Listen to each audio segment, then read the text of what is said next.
tani është momenti që të kuptojmë se cili është filmi i preferuar i Violës. Do ta nisim this or that. Janë romancë, se mua më pëlqen shumë edhe dramat, po kam përzgjedhur. Okej, ke përzgjedhur romancë. Do kuptojmë se cila është romanca e preferuar e Violës. Si të humbësh një djalë për 10 ditë, How to Lose a Gay. Okej, gay. Mirë do ishte. How to Lose a Guy in 10 Days apo The Notebook. Pavarësisht gjitha notave të humorit që ka How to Lose a Guy in 10 Days, po zgjedh The Notebook, patjetër se është ikonik. Okej, super. The Notebook apo Eternal Sunshine of Spotless Mind? Më pëlqen shumë Eternal Sunshine of Spotless Mind, po vazhdoj me The Notebook. Bukur. Nuk e prisja. The Notebook apo Me Before You? Okay. Me Before You. Mund të më gjykojnë sa duan, po Me Before You të ta zgjidha në çdo kohë. Të gjykojmë hiç fare, mos kemi rak. Me Before You apo Mamma Mia? Pavarësisht që Mamma Mia është një film që sjell humor, të kënaq, edhe të argëton, po zgjedh Me Before You. Bukur. Me Before You apo Mr. and Mrs. Smith? Shumë tension te ky i dyti, po zgjedh ende Me Before You. Okej, Me Before You. Tensioni lezetshëm, po. E vërtet. Me Before You apo Malena? Mua Malena më pëlqen shumë. Pëlqen shumë sepse sjell shumë mesazhe.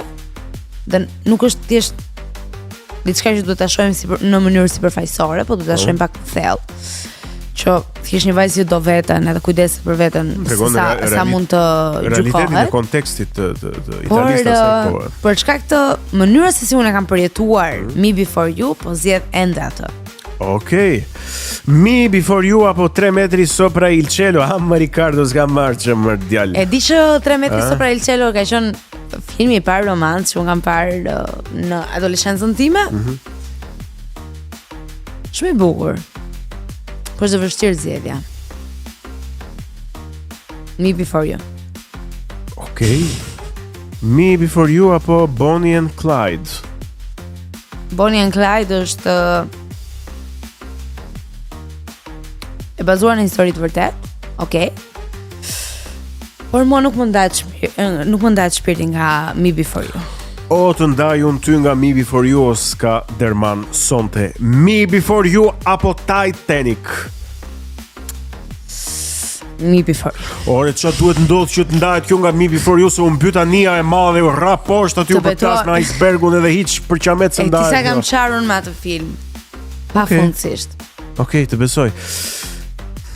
Me Before You apo The Fault in Our Stars? Okej, këtu bëhet shumë vështirë zgjedhja. Okej, Me Before You. Okej. Po filloj të dëshpërohem, të humbas shpresën. Me Before You apo La La Land? Tu jemi në dy zhanre të ndryshme, edhe pse La La Land ka sërish prap deri diku dramën përfshirë se një çift që duan me njëri tjetrin dhe nuk arrin dot ta gjejnë një vimësi me njëri tjetrin, po prap Me Before You. Do iki, do ta lë këtë punë, nuk do merrem më me kinotekën në jetën time. Me Before You apo The Divergent? S'kam asnjë shpresë, po thuaje atë që pres. Unë du fort. Aha. Aktorin, Forin, domethënë në këtë rast personazhin, po prap vazhdoj me Me Before You. Të shpresojmë mbase e fundit do të jetë ajo që do ta ndaj. E di sepse ndoshta ndonjëherë ajo çfarë duket si gjë më e keqe që mund të bëhet për momentin, është gjëja më e mirë që dikush bën duke menduar për ty. Dashuria her pas here është kështu. Po, e vërtet, kjo është e vërtetë. Duhet marrësh vendime të vështira duke menduar për lumturinë e tjetrit. Kjo është e vërtetë, jo. Ai ose ajo nuk mund ta kuptoj për momentin, po vjen një moment që reflekton më vonë. Ej, çuna, unë nuk mendoj që duhet t'ju them unë që kjo meriton një duar trokitje, sepse në fakt është e vërtetë. Me Before You apo Modigliani? S'kam në një shpresë. Okej. Tu kemi të bëjmë në të dy rastet me sakrifica.